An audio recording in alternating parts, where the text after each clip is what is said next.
the Scorpios, an acoustic folk band and supergroup founded by Joey Cape of Ladwagon, Tony Sly from No Use for a Name, John Snodgrass from Armchair Martian, and with Brian Wahlstrom, a pianist.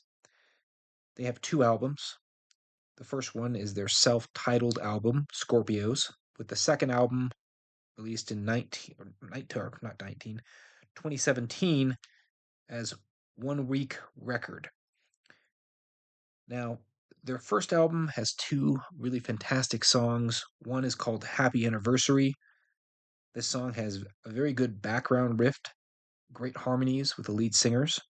It's rather somber, very similar to what Tony Sly did with a lot of his solo material, that some of which he did with Joey Cape, and just a well-written song. I'm pretty sure he's the lead singer on this song as well, because it sounds so much like his other material.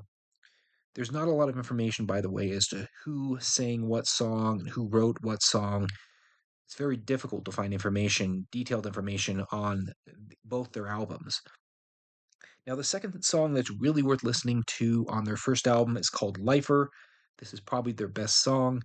It's an upbeat song with still a little bit of somberness in the background with great rhythm. It's kind of a acoustic folk anthem, which if you haven't heard it, see if you can find a copy of it and listen to it. It's really fantastic.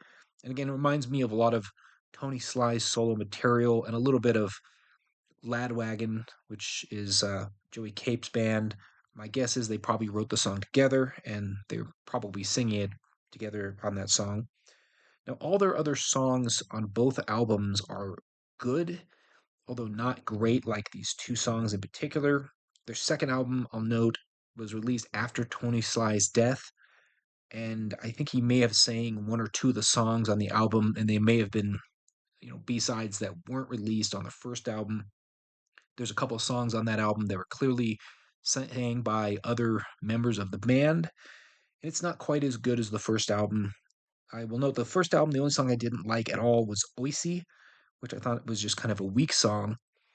But mostly it's their first album that people know, if you do know who they are. Their second album didn't just fall by the wayside, it's almost completely unknown. I didn't even know it existed until I did some research on the band and managed to find something on it and managed to find the tracks. Now, overall, this band fell by the wayside and under the radar, despite the fact it is a supergroup and was creating some very interesting material. I'd really recommend you check them out. I'd say they're a 3.5-star band overall. If you like my material, you want to hear more of this type of reviews, please like this video and subscribe to my channel.